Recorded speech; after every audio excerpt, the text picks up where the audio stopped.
अस्सलाम वालेकुम वरहमतुल्लाहि वबरकातुहू। हम उम्मीद करते हैं और दुआ करते हैं कि आप सब खैरियत से होंगे।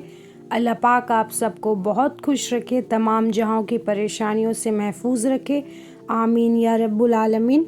दिल से सुनिएगा कुछ अल्लाह की बातें। जब हमारा ईमान डाउन हो जाता है ना, तो इबादत में सुस्ती आती है, अमाल करने का दिल नहीं करता, या फिर थोड़े से अमाल करते हैं और थक जाते हैं, दिल बेजार हो जाता है और नींद ज़रूरी लगती है, मोबाइल ज़रूरी लगता है, लोगों से बात करना ज़रूरी लगता है, हालांकि खड़े नमाज में होते हैं।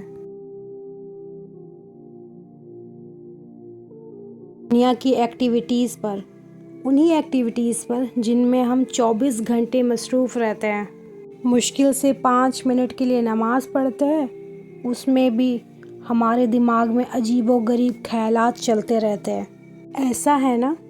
अगर ऐसा है तो ये कम ईमान होने की निशानी है।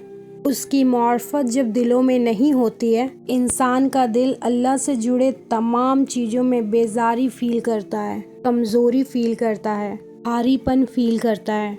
यही वो टाइम होता है जिनमें हमें थोड़ी ज़्यादा मेहनत करनी पड़ती है, अपने नफ्स के ख़िलाफ़ जाकर अल्लाह के बारगाह में जाना पड़ता है और खूब सारी दुआएं पढ़ें, खूब अल्लाह से दुआ करें, अल्लाह से मदद की गुहार करें। 3-4 दिन अगर आप ऐसा कर लेंगे ना, उसके बाद एक नए इंसान आप बन चुके होंगे, क्योंकि नफ्स से लड़ना बहुत मुश्किल काम है और यही है हमारी, इसी से तो हमें जीतना है ना। लेकिन जो ये 2-4 दिन होगी ये बहुत ज़्यादा सख्त होगी, लेकिन इसके बाद जो आपका ग्राफ ऊपर जाएगा इबादत के मामले में, यही सख्ती वो मुजाहिदा है जो अल्लाह को बहुत पसंद आएगी। फिर आप अपने अल्लाह से शान से कह सकोगे कि देख अल्लाह, ये दिल तूने ही दिया था ना जो दुनिया का मारा है, पर मैं इससे लड़कर फतेह हासिल किया हूँ। कहे अल्लाह से कि अल्लाह मैं उस दुनिया में नहीं जाना चाहती जिस दुनिया जहाँ की चीज़ें मुझे तुझसे दूर करती है। तो फिर अल्लाह रब्बुल इज़्ज़त आपकी इस मेहनत पे आपके कदम को और ज़्यादा मजबूत कर देते हैं।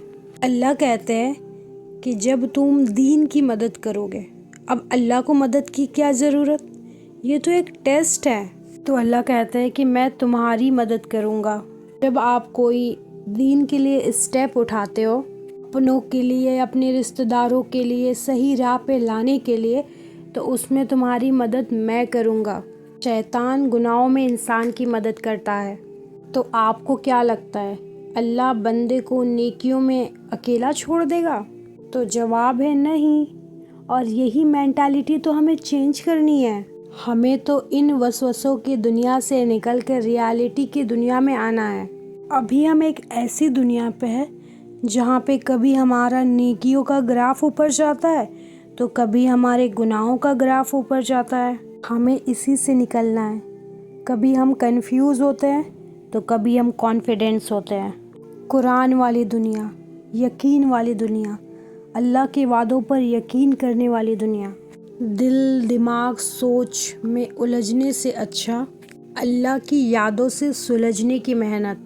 अपने आप को चेंज करने के लिए, अपने आप को बदलने के लिए आपको खुद मेहनत करनी होगी। आपको खुद मोटिवेट करना पड़ेगा अल्लाह की किताबों से, उनकी आयतों से, उनके वादों से। अगर आप अपने ऊपर मेहनत नहीं करोगे ना, मैं ये गारंटी के साथ कह सकती हूँ, दुनिया के बड़े बड़े मोटिवेशनर, बड़े बड़े उलमा आपको चेंज नहीं कर पाएंगे। टू बी वेरी ऑनेस्ट, जो भी बड़े बड़े लोग हैं सोशल मीडिया प्लेटफॉर्म पे जो अपनी बातों से लोगों को इम्प्रेस करते हैं, वो आपको एक रास्ता दे सकते हैं, एक ज़रिया बता सकते हैं कि इस चीज़ पे आप वर्क करो। पर आप अपनी मेहनत जब तक खुद नहीं करोगे, कोई भी आपको बदल नहीं सकेगा, चेंज नहीं कर सकेगा। आप अपनी मदद खुद करें, अल्लाह को साथ लेकर करें, नमाज के साथ करें। अल्लाह कुरान में फरमाते हैं ना कि ए नबी, मेरे बंदों से कह दो कि सब्र और नमाज से मदद मांगे। तो खड़े हो जाए और अल्लाह की इबादत में ख़ुद को मशहूर करें। جو نعمتیں اللہ نے آپ کو بخشی ہے ان کا شکر ادا کرنا اسٹارٹ کر دے. جو کمی رہ گئی ہے ان کو اللہ کو نہ گنائے. جو چیزیں آپ کو اللہ نے دی ہے پہلے آپ ان کا شکر کرنا اسٹارٹ کریں. انشاءاللہ آپ کو وہ بھی مل جائے گا جس کی تمنا، جس کی آرزو، جس کی خواہش لیے آپ گھوم رہے ہو. کیونکہ اللہ شکر کرنے والوں کو دوست رکھتے ہیں. اپنے ایمان کو مضبوط کریں. جب ہمارا ایمان ڈاؤن ہوگا تو گناہ ہمارے ساتھ ہوں گے، ہم گناہ میں ابتلا ہو جائیں گے. ایک دعا میں ہمیشہ بتاتی ہوں، بہت سے لوگوں کو پتہ ہوگی، پھر بھی میں یہاں بتانا چاہوں گی کہ آپ اس کو پڑھا کریں. انشاءاللہ آپ کو اس کا بہت فائدہ ہوگا. دعا یہ ہے، یا مقلب قلوب ثبت قلبی اعلیٰ دینک. اس کا ترجمہ، اے دلوں کو پھیرنے والے میرے دل کو اپنے دین میں جما دے. تو یہ تھی کچھ قرآن حدیث کی باتیں. اگر آپ کو اچھی لگی تو ہمیں سبسکرائب کیجیے گا، لائک کیجیے گا، کمنٹ کے ذریعے ضرور بتائیے گا. السلام علیکم ورحمۃ اللہ وبرکاتہ. اللہ